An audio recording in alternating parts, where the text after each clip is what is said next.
Depuis plus de 30 ans, je travaille avec des patients âgés et leurs familles. Et au fil de ces années, j'ai vu ce dont on parle rarement, ouvertement. Comment le corps commence à l'avance, à envoyer des signaux de l'approche de la fin du chemin. Aujourd'hui, je veux vous parler des signes que toute personne attentive peut remarquer. Ces connaissances n'aident pas seulement à mieux prendre soin de ses proches, elles donnent aussi du temps pour dire des mots importants, pour prendre les bonnes décisions, pour être présent. Beaucoup d'entre vous ont sûrement entendu des histoires où un proche âgé s'est soudainement éteint et la famille n'a pas eu le temps de se préparer. Mais je veux vous montrer que presque toujours, l'organisme avertit, non pas des jours, mais des semaines, voire des mois à l'avance. Il faut seulement apprendre à entendre ces signaux silencieux. Je le dis d'emblée. L'un des signes les plus importants, je ne le raconterai qu'à l'approche de la fin. C'est ce signal que seuls quelques-uns connaissent, mais qui est capable de changer votre perception de l'accompagnement d'un proche. Alors, restez jusqu'au bout, et vous apprendrez ce que presque personne ne comprend dans le contexte des dernières étapes de la vie. Pourquoi le corps change-t-il avant le départ? Beaucoup pensent que la mort, c'est un moment instantané, comme un interrupteur. Mais la vérité est que notre organisme est organisé de manière incroyablement sage. Il n'interrompt pas la vie brutalement. Il réorganise progressivement ses processus, économisant l'énergie et dirigeant les ressources là où elles sont le plus nécessaires.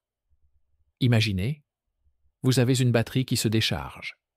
Vous retirez tout le superflu, la lumière, la musique, les gadgets, en ne laissant que le strict nécessaire. Le cœur, la respiration, la conscience. C'est exactement ainsi que fonctionne l'organisme. C'est pourquoi les changements que nous voyons dans le corps et le comportement d'une personne âgée, ce ne sont ni des hasards, ni des caprices. C'est un algorithme de survie, un mécanisme ancien, conservé en nous depuis le début de l'histoire humaine. L'énergie va vers les organes principaux. Que se passe-t-il en premier? Le corps semble décider, il me faut préserver le fonctionnement du cœur, des poumons et du cerveau. Tout le reste attendra.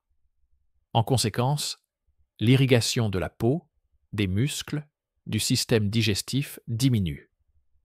Et c'est là que nous commençons à remarquer les premières bizarreries. La personne mange moins, elle a les mains et les pieds froids. Le sommeil s'allonge et l'éveil se raccourcit.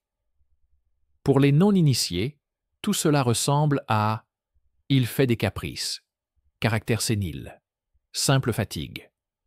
Mais pour le médecin, ce sont des signaux qui s'assemblent en un tableau clair. Pourquoi ces connaissances sont-elles rares? Vous serez surpris, mais même parmi les médecins, on ne discute pas toujours en détail de ces processus avec les familles. Pourquoi? Parce que parler de la mort est difficile. Beaucoup de soignants évitent ce sujet, de peur d'effrayer ou de plonger les proches dans la panique. Mais je suis convaincu, la vérité libère. Quand vous comprenez que vous n'avez pas affaire à de la paresse ni à des caprices, mais à une stratégie sage de l'organisme, vous commencez à considérer ce qui se passe avec calme. Vous cessez de vous battre contre le corps du proche et vous commencez à l'aider à parcourir ce chemin dignement. Mais il y a un point que la plupart des familles manquent. Ces signes apparaissent non seulement chez les personnes gravement atteintes et alitées. Parfois, ils surviennent chez ceux qui, récemment encore, semblaient alertes et actifs. Et cela devient un véritable choc pour les proches. Un peu plus tard, je raconterai un cas qui a changé à jamais ma relation à ces signaux silencieux.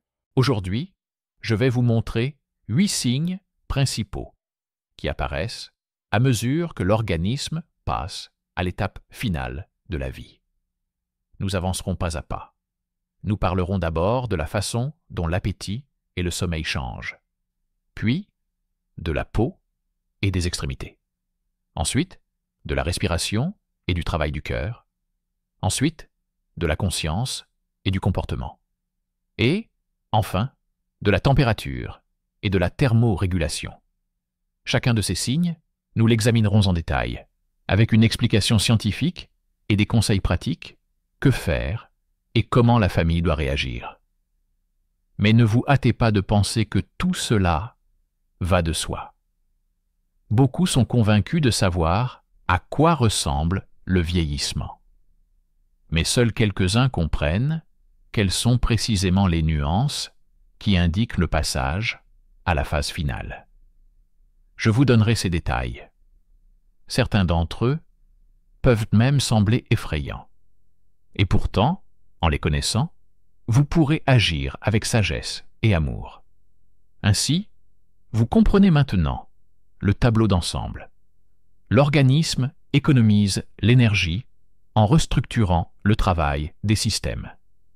Nous passerons ensuite au premier et au plus répandu des signaux. C'est celui que les familles prennent le plus souvent pour un simple caprice. Mais c'est précisément par lui que commence la chaîne de changement qui montre le corps est entré dans une voie particulière. Je vais vous dire pourquoi une personne âgée se met soudain à refuser ses plats préférés. Pourquoi son assiette reste presque intacte.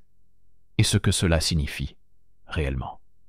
Croyez-moi, cette connaissance vous aidera à voir d'une toute autre manière l'accompagnement de vos proches. Premier changement, l'appétit. Imaginez la situation. Vous arrivez chez votre grand-mère ou votre grand-père, vous mettez la table, vous servez ses plats préférés, et lui ou elle mange seulement 2 ou 3 cuillerées et repose la fourchette. Dans la famille, l'inquiétude naît. Que s'est-il passé? Peut-être que le repas n'est pas bon? Peut-être est-il déprimé? Et les proches commencent à insister. Tu dois manger. Tu as besoin de force. Mais la vérité, c'est qu'à ce moment-là, l'organisme active un programme d'économie d'énergie. La digestion, l'une des fonctions les plus coûteuses. Elle prend jusqu'à 20% de toute l'énergie que le corps dépense par jour. Et lorsque les réserves internes commencent à diminuer, l'organisme décide pourquoi dépenser des forces à traiter des aliments. Mieux vaut diriger l'énergie vers le cœur, les poumons et le cerveau. Que remarquons-nous? Diminution de l'intérêt pour la nourriture. La personne âgée choisit des plats plus simples. Parfois, elle refuse les aliments solides, préférant soupe, bouillie, purée. Dans les cas graves, elle ne prend plus que des liquides, voire refuse complètement de manger. Beaucoup de familles perçoivent cela comme de l'entêtement ou un caprice. Mais en réalité, c'est un signal du corps. Je n'ai plus besoin des volumes d'autrefois. J'économise l'énergie. Et c'est là que se cache l'une des plus grandes erreurs des proches. L'alimentation forcée peut non seulement ne pas aider, mais nuire. Pourquoi? Un peu plus tard, j'expliquerai le mécanisme qui peut conduire à des complications dangereuses si l'on essaie de forcer l'alimentation contre la volonté de l'organisme. Impact sur les proches. Je me souviens d'un cas de ma pratique. Une femme s'occupait de son mari, âgé de 83 ans. Chaque jour, elle s'efforçait de le nourrir de plats de viande, convaincue que les protéines lui donneraient des forces. Il repoussait l'assiette et des conflits naissaient entre eux. Un jour, elle s'est mise à pleurer et a dit « Je sens qu'il meurt parce qu'il ne mange pas. S'il ne mange pas, il s'en ira. » Et je lui ai alors expliqué « Il ne s'en ira pas parce qu'il ne mange pas. Il cesse de manger parce que son organisme se prépare déjà à partir. » Cette compréhension a bouleversé sa relation à la situation. Elle a cessé de lutter et leurs dernières semaines ensemble sont devenues plus calmes et plus chaleureuses. Le secret du fonctionnement du cerveau. Pourquoi donc le cerveau déclenche-t-il précisément ce processus? La réponse est simple. Au centre de notre cerveau se trouve l'hypothalamus. Il régule la sensation de faim et de soif. Lorsque le cœur, les reins ou les poumons commencent à moins bien fonctionner, des signaux de ces organes parviennent au cerveau. Et l'hypothalamus éteint, littéralement, la sensation de faim. Ainsi, la baisse de l'appétit, ce n'est ni un caprice, ni une dépression, mais une partie du travail du cerveau pour maintenir l'équilibre. Mais le plus étonnant, c'est que ce signe va souvent de pair avec un autre, des changements du rythme du sommeil. Et si le refus de manger n'est pas immédiatement visible, les changements du sommeil sont souvent perçus comme de la simple vieillesse. Mais la vérité est qu'il y a derrière cela un mécanisme bien plus sérieux.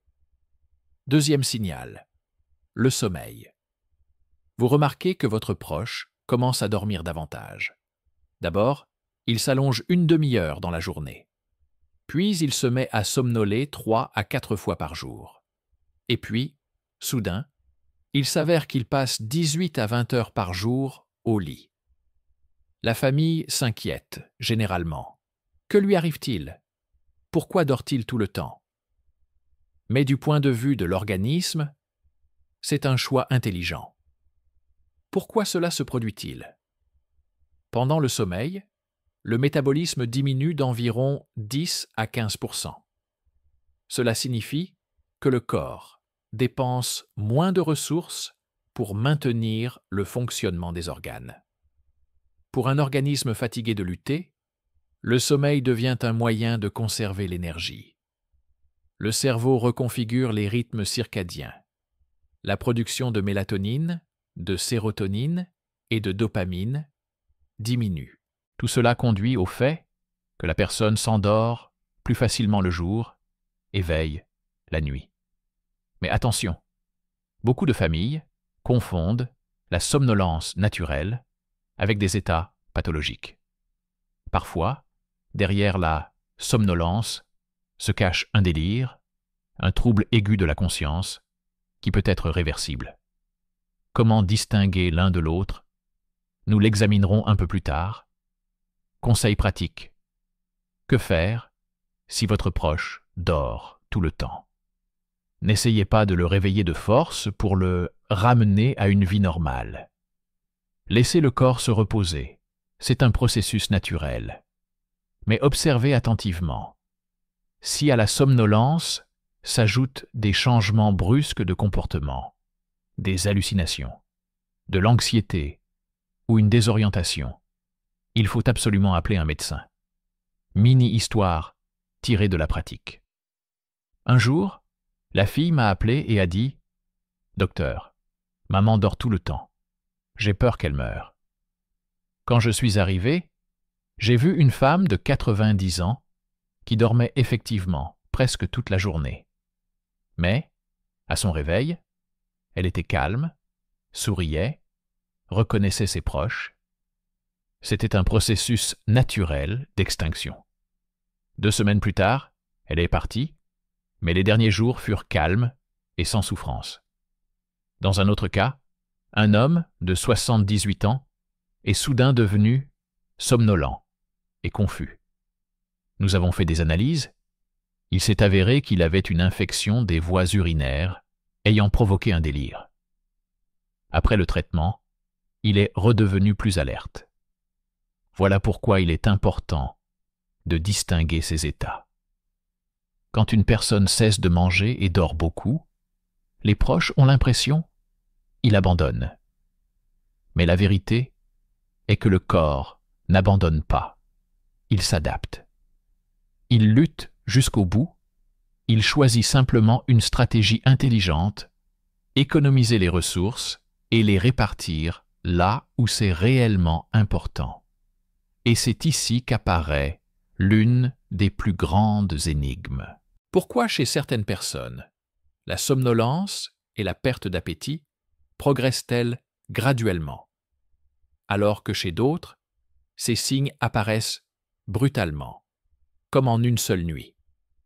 La réponse réside dans le fonctionnement de la circulation et de la peau. Ce sont précisément ces changements qui deviennent l'indice suivant. Ainsi, nous avons examiné les 2 premiers signes: diminution de l'appétit, augmentation du temps de sommeil. Tous deux sont les manifestations d'une même stratégie de l'organisme, la conservation de l'énergie pour les organes vitaux. Ensuite, nous parlerons de la manière dont ces processus se reflètent sur la peau et les extrémités. Pourquoi les mains et les pieds deviennent-ils froids? Que signifie le dessin marbré sur la peau? Pourquoi les ongles changent-ils de couleur? Les réponses à ces questions vous aideront à lire le corps de votre proche, comme le lit un médecin. Le corps parle à travers la peau. Si l'on observe attentivement la peau d'une personne âgée, on peut voir tout un langage de signaux. La peau est comme un écran sur lequel se projettent tous les processus internes: cœur, vaisseau, poumons, reins. Lorsque l'organisme commence à redistribuer le sang, en l'orientant d'abord vers le cerveau, le cœur et les poumons, les zones les plus éloignées du centre, mains, pieds, doigts, souffrent. C'est précisément là que se manifestent les premiers signes visuels, que le médecin expérimenté remarque aussitôt et que la famille ignore souvent. Et il y a un signe cutané qui effraie particulièrement les proches, le dessin marbré. Un peu plus tard, j'expliquerai ce qu'il signifie réellement et pourquoi il ne faut pas paniquer, si vous l'avez vu. Mains et pieds froids. Le tout premier et le plus fréquent signal, c'est la sensation de froid dans les extrémités. Même si la pièce est chaude, même si la personne porte des chaussettes et un plaid, les pieds et les mains restent glacés. Pourquoi cela se produit-il? Le cœur, affaibli par l'âge ou la maladie, ne peut plus propulser le sang avec l'ancienne force. L'organisme décide: mieux vaut réchauffer le cerveau et le cœur que les doigts. Le sang quitte la périphérie et les extrémités deviennent froides. Pour la famille, cela suscite souvent l'inquiétude. Il a froid, allumons le chauffage. Mais, hélas, la chaleur supplémentaire venue de l'extérieur ne résout pas le problème. Il ne s'agit pas de la température de l'air, mais de la répartition du sang. Changement de couleur de la peau. Si vous voyez que les ongles deviennent bleuâtres ou violacés, c'est ce qu'on appelle la cyanose. Elle apparaît parce que le sang dans les doigts devient pauvre en oxygène. Un autre changement, une teinte jaunâtre de la peau. Cela est lié au fait que le foie et les reins commencent à fonctionner plus faiblement et que des produits du métabolisme s'accumulent dans le sang. Les familles pensent souvent c'est probablement juste de la fatigue, mais en réalité, c'est un marqueur important de changement interne. Mais le signe le plus énigmatique et souvent effrayant, c'est un réseau de taches violacées ressemblant au marbre. C'est précisément de lui dont nous allons parler maintenant. Marbrure de la peau.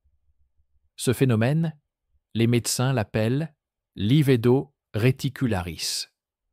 La peau, surtout sur les jambes, commence à se couvrir de taches rappelant un fin motif marbré. Un réseau de lignes et de taches violacées. Pourquoi cela se produit-il? Parce que les petits vaisseaux de la peau ne reçoivent déjà plus assez de sang. L'organisme l'a dirigé vers le centre et la périphérie est restée sans alimentation. Il est important de comprendre, ce n'est pas douloureux, ce n'est pas contagieux. C'est un signal visuel que le corps s'est concentré sur les organes vitaux. Œdème. Un autre changement que l'on peut remarquer, ce sont des œdèmes aux jambes ou aux mains. À la différence des œdèmes habituels liés à l'âge, ils sont plus fermes. Si l'on appuie avec un doigt sur la peau, il reste une empreinte qui se résorbe lentement.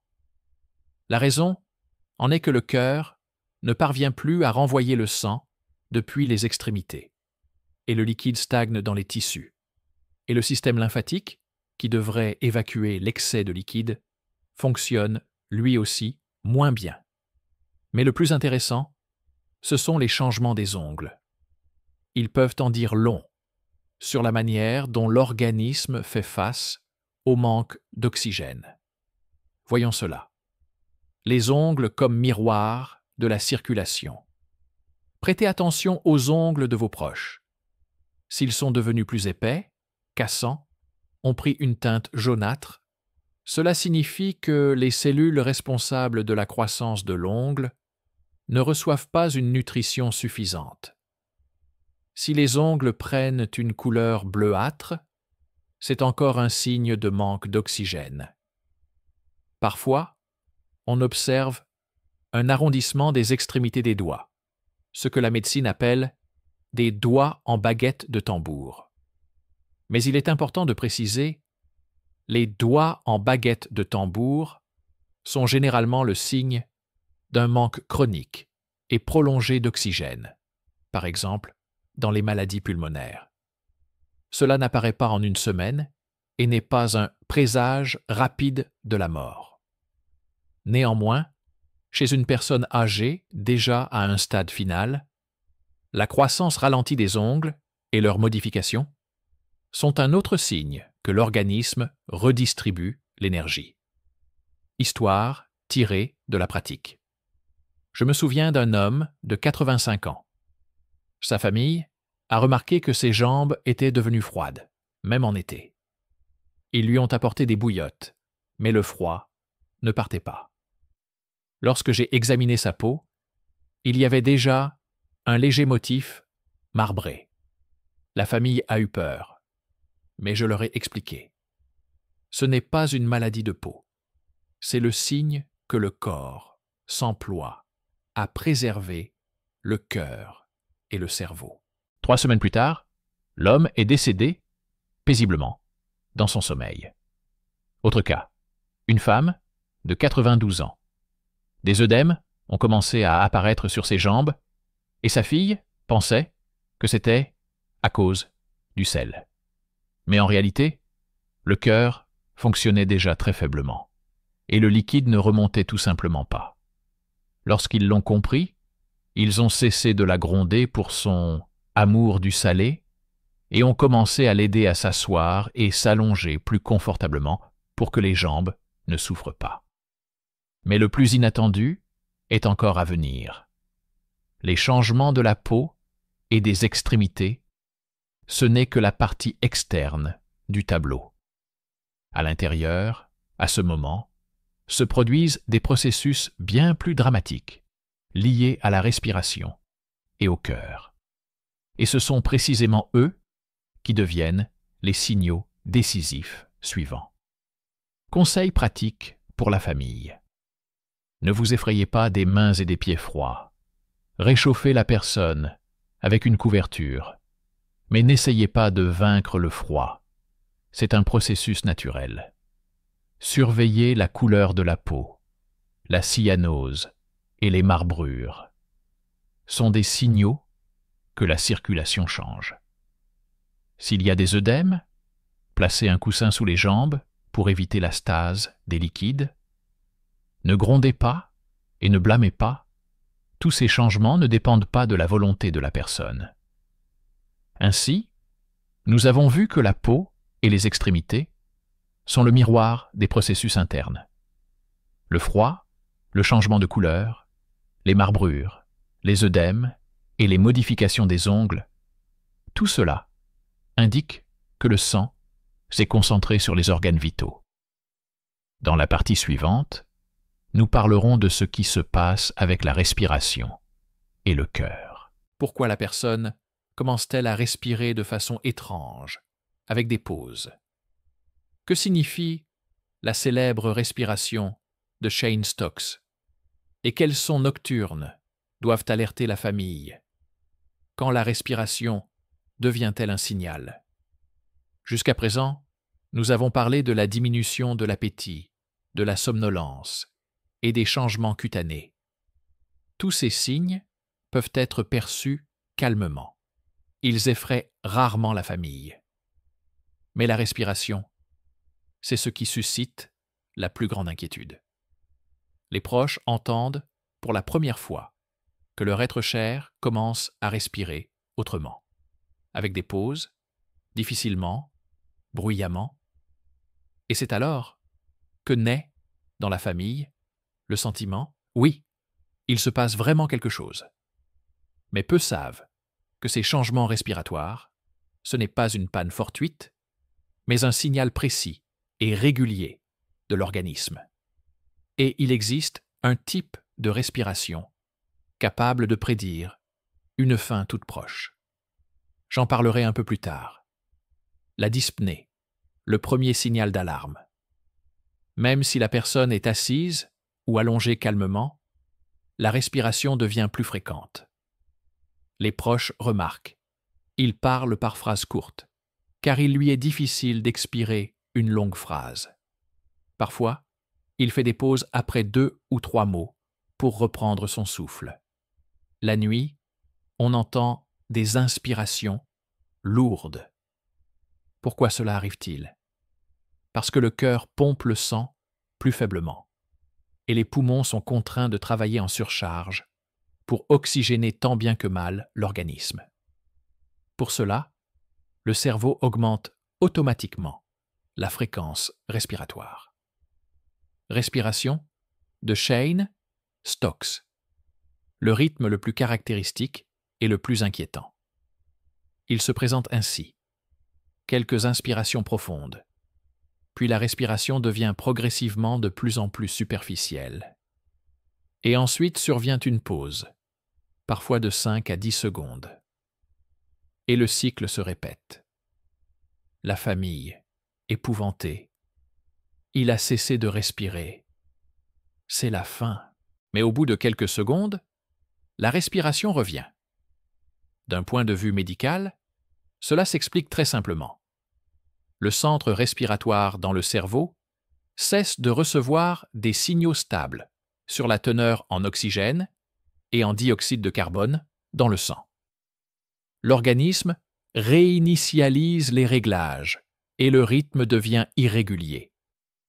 Important, la respiration de Shane Stokes n'annonce pas nécessairement la mort ici et maintenant. Elle peut apparaître plusieurs semaines avant la fin, mais le plus souvent, quelques jours avant.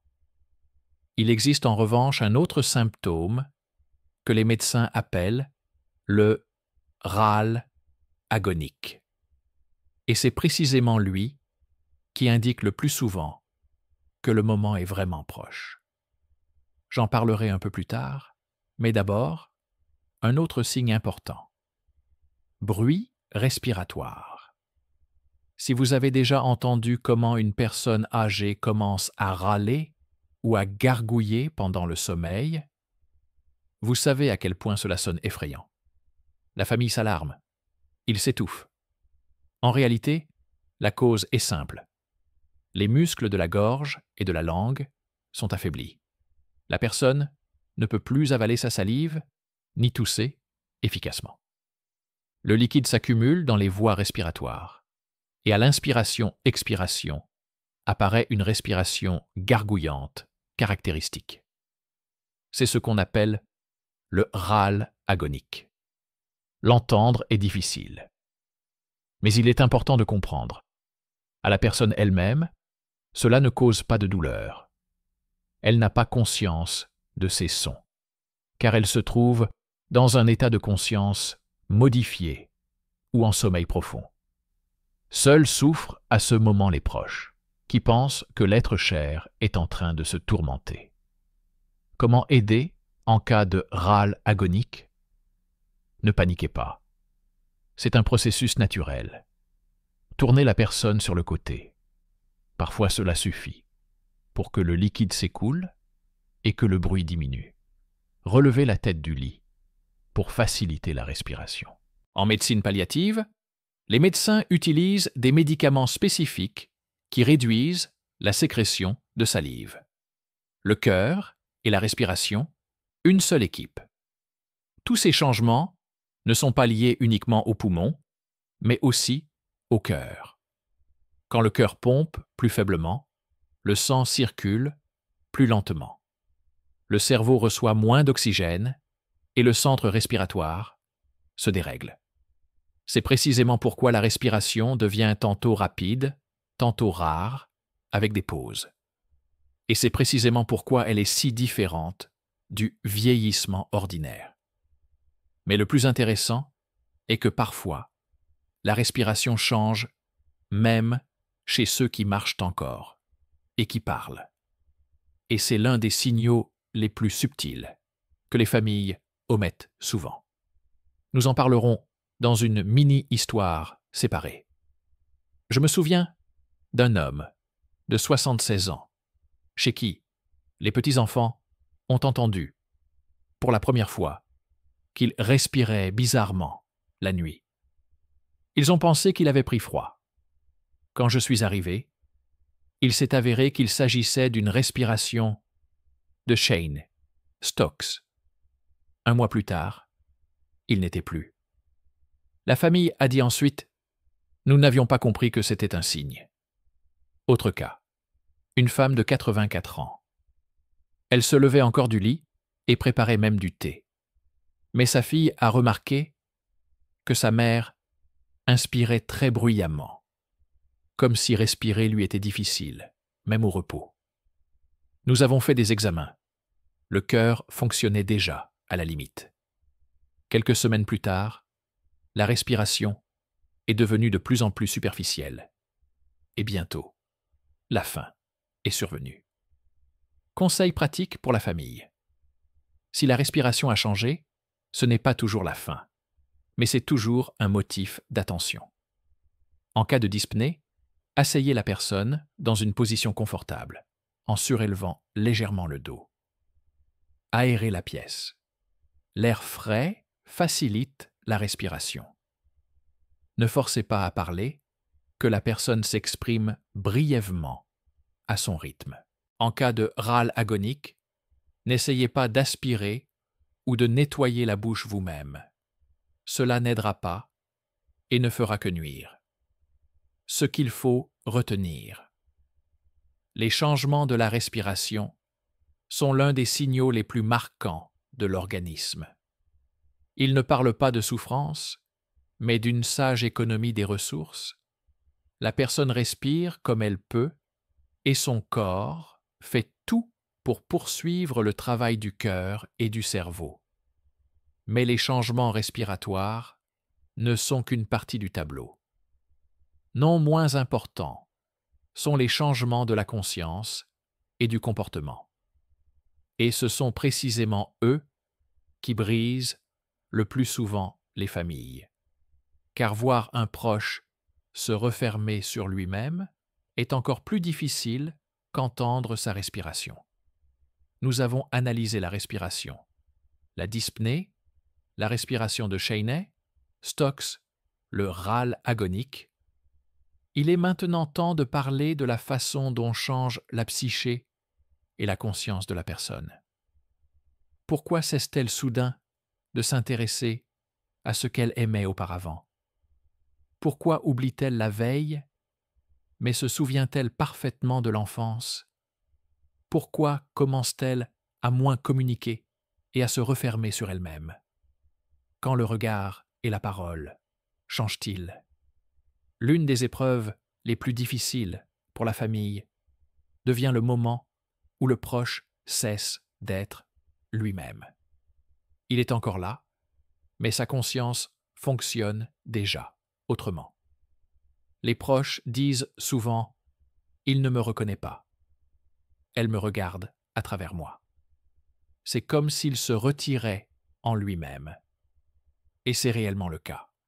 Le cerveau, dans les dernières semaines de vie, commence à économiser l'énergie aussi sur les fonctions psychiques. Mais le plus intéressant, c'est que ces changements se produisent dans un ordre déterminé. Et si vous le connaissez, vous pourrez lire la conscience du proche presque comme un livre. Je vais vous exposer cette séquence dès maintenant. Première étape, perte de concentration. Au début, la personne cesse de maintenir son attention sur la conversation. Vous lui parlez, elle écoute 1 minute, puis le regard se détourne. Ce qui l'enthousiasmait auparavant ne l'accroche plus. La raison est simple. Le cerveau décide d'économiser l'énergie en renonçant au traitement complexe de l'information. À la place, il se concentre sur les fonctions de base: respiration, rythme cardiaque, maintien de la température. Deuxième étape, oubli et trou de mémoire. À ce stade, la personne commence à oublier des événements qui se sont produits tout récemment.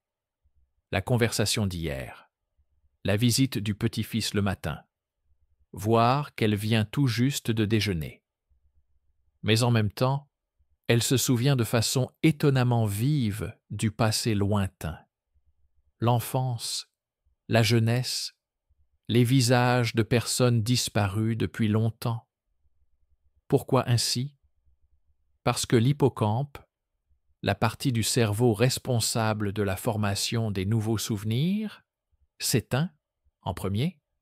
Il est trop énergivore et les souvenirs anciens sont stockés dans d'autres structures, plus stables.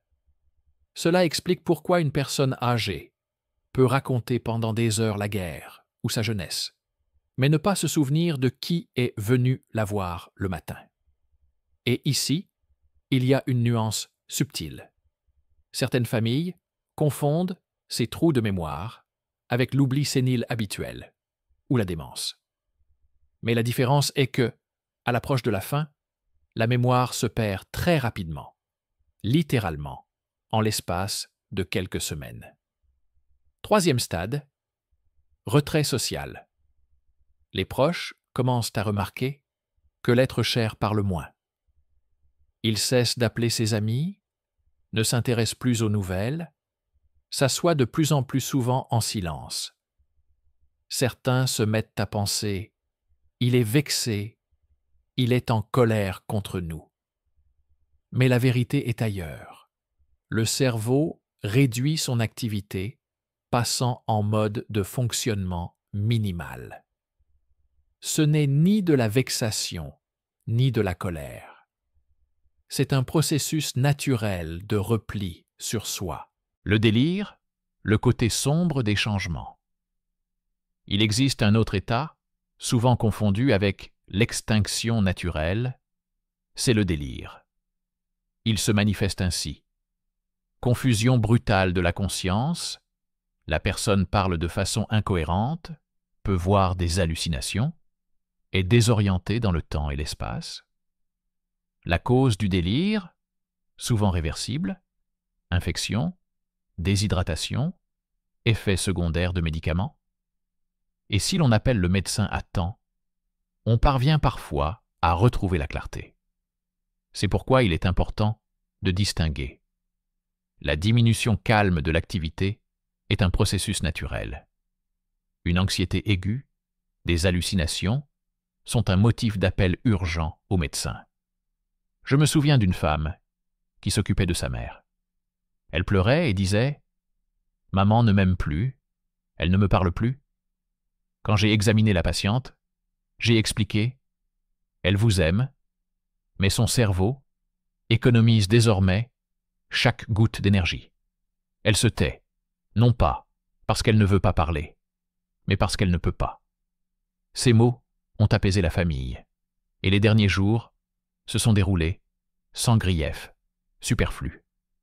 Autre cas, un homme de 80 ans s'est soudain mis à voir des gens à la fenêtre et à leur parler. Sa fille a pris peur. Il devient fou. En réalité, il avait une infection de la vessie qui a provoqué un délire. Après les antibiotiques, il a recommencé à reconnaître ses proches. Mais le plus énigmatique dans ces changements de la conscience, c'est ce qu'on appelle la lucidité terminale.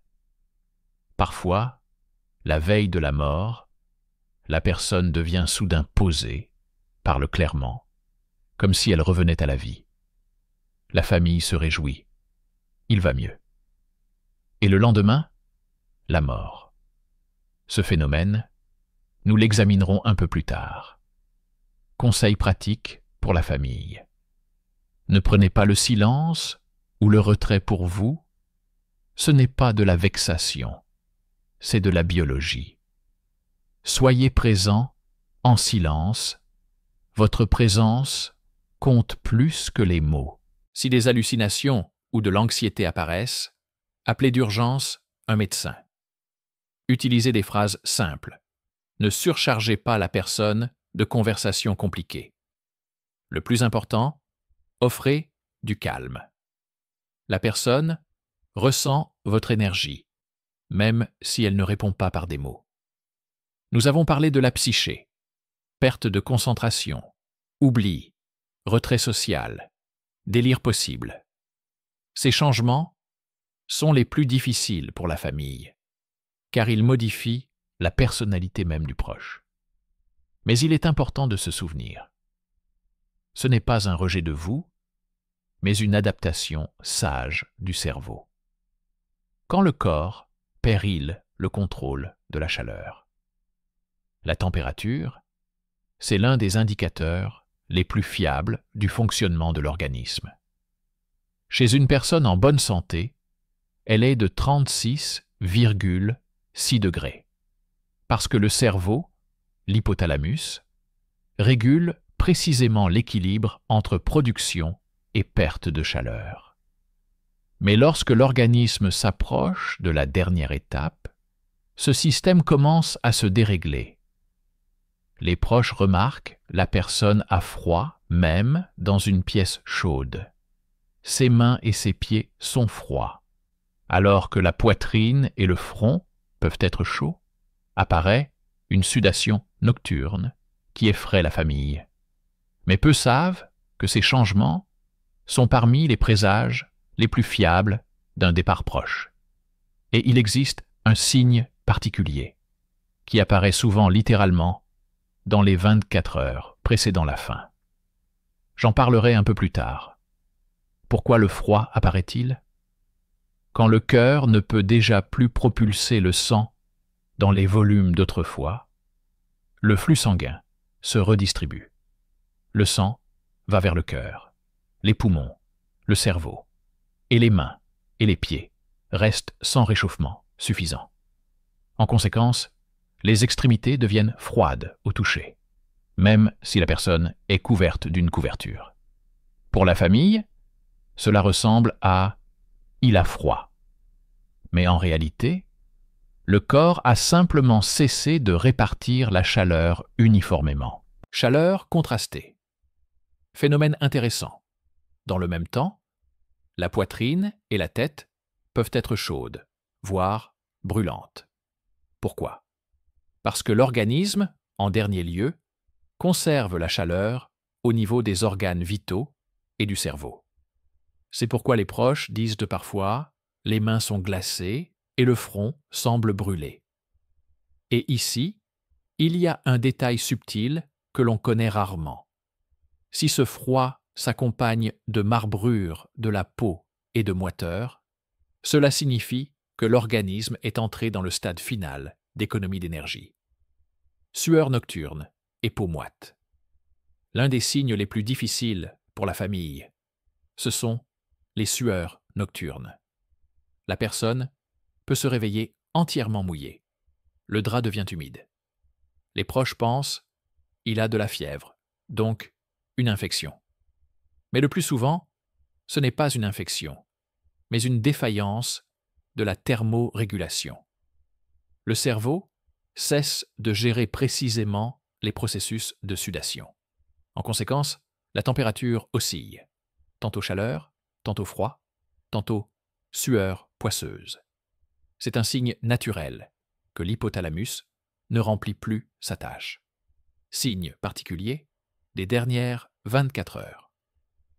Un jour ou deux avant la faim, apparaît souvent une peau fraîche et collante, surtout sur la poitrine et le cou. Elle diffère de la sueur habituelle. La personne n'est pas chaude. Au contraire, elle est froide. Mais la peau est humide et légèrement collante. Ce signe indique presque toujours que l'organisme perd complètement le contrôle de la température et que le passage est proche. Je me souviens d'une femme de 87 ans qui a changé 3 chemises de nuit en une nuit à cause d'une forte transpiration. La famille a pensé qu'elle avait une pneumonie, mais la température corporelle était normale. La respiration n'indiquait pas d'infection. 2 jours plus tard, elle est partie dans son sommeil. Ce n'était pas la fièvre d'une maladie, mais la défaillance finale de la thermorégulation. Autre cas, un homme de 90 ans dont les mains étaient glacées et la poitrine chaude. Sa fille essayait de lui réchauffer les pieds avec des bouillottes, mais le froid ne partait pas. J'ai expliqué, ce n'est ni un rhume, ni une hypothermie. Cela signifie que l'organisme a conservé la chaleur pour le cœur et le cerveau. Une semaine plus tard, il n'était plus. Mais il y a une nuance qui reste souvent hors champ. Les changements de température ne montrent pas seulement la proximité de la faim, ils aident aussi à soulager l'état. Conseil pratique pour la famille. Ne surchauffez pas. Pas besoin d'allumer le chauffage au maximum. Une couverture ou un plaid suffisent. Réchauffez doucement les extrémités, chaussettes de laine, moufles chaudes. Mais si elles ne deviennent pas plus chaudes, ce n'est pas grave. En cas de sueur nocturne, changez le linge et les draps pour que la personne soit à l'aise. Surveillez la peau.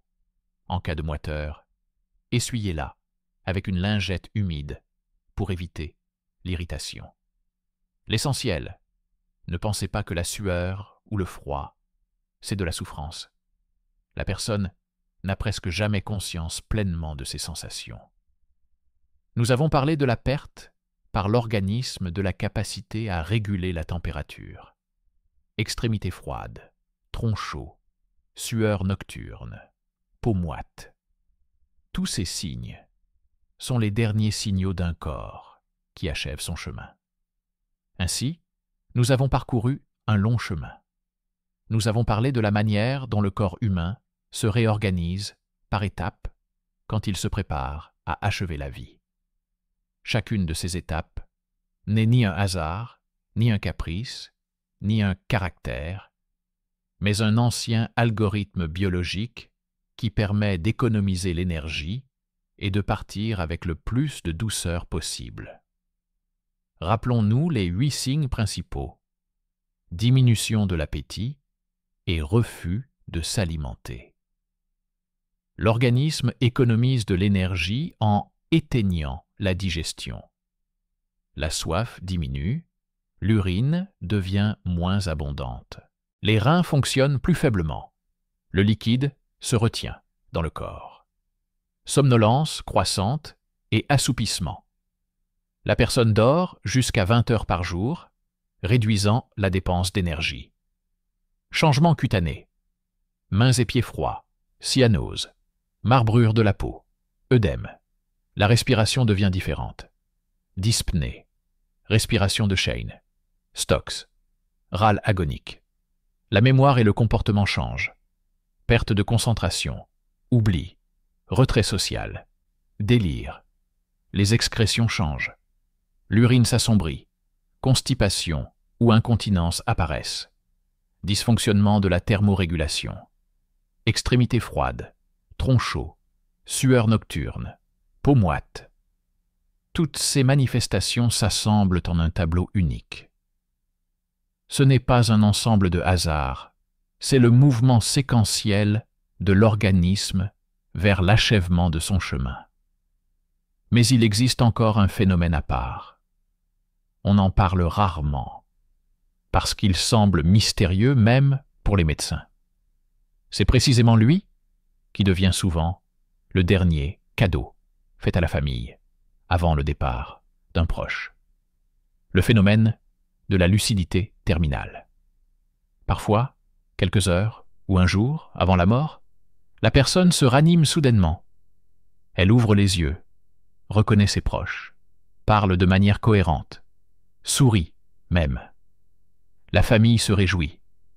Il va mieux. Mais quelques heures plus tard, la fin survient. Ce phénomène s'appelle la lucidité terminale. La science médicale ne l'a pas encore entièrement expliqué. Il existe des hypothèses selon lesquelles le cerveau s'active une dernière fois grâce à une décharge d'hormones et aux dernières réserves énergétiques. Mais pour la famille, cela demeure toujours un miracle. Beaucoup de proches disent ensuite « Nous avons eu le temps d'entendre ses derniers mots, il a dit qu'il nous aimait, elle a fait ses adieux. » C'est cette fenêtre de clarté que la vie offre parfois avant le départ. Mais il est important de savoir, la lucidité terminale n'est pas un signe de guérison. C'est la dernière lueur avant que la bougie ne s'éteigne. Mémo pratique pour la famille. Afin que vous puissiez vous orienter, j'ai rassemblé tous les conseils en une courte liste. Que faire si ces signes apparaissent chez votre proche? Ne forcez pas à manger et à boire. Maintenez le confort. Position agréable, air frais, éclairage doux. Respectez son rythme de sommeil, qu'il se repose. Surveillez la peau, changez le linge en cas de transpiration. En cas de respiration avec râle, tournez-le sur le côté, surélevez les oreillers. En cas de confusion ou d'hallucination, contactez un médecin, un délire est possible. Le plus important, soyez présent. Même si la personne se tait ou ne réagit pas, elle ressent votre présence. Nous avons souvent peur de la mort. Nous avons peur même d'en parler. Mais lorsque vous savez quels signes envoie le corps, la peur cède la place à la compréhension. Vous commencez à voir non pas le chaos, mais l'ordre, non pas la souffrance, mais le processus sage du départ. Et alors, les dernières semaines et les derniers jours cessent d'être une lutte. Ils deviennent un temps de silence, d'amour et d'acceptation. Mes chers, si vous avez regardé jusqu'au bout, sachez, vous voyez désormais plus que beaucoup. Vous saurez reconnaître les signaux que l'organisme envoie et offrir à vos proches l'essentiel, la tranquillité et le respect dans les moments les plus importants. N'ayez pas peur d'être présent. Parfois, un simple contact de la main signifie plus que n'importe quel médicament. Parfois, le silence est la meilleure conversation. Et si un jour votre proche vous regarde dans sa dernière clarté et dit « Merci d'être là », sachez, vous avez tout fait correctement. Merci d'avoir regardé jusqu'au bout. Mettez un like, abonnez-vous à la chaîne et partagez cette vidéo avec ceux qui vous sont chers. Il est possible que cette connaissance leur sauve un jour la vie.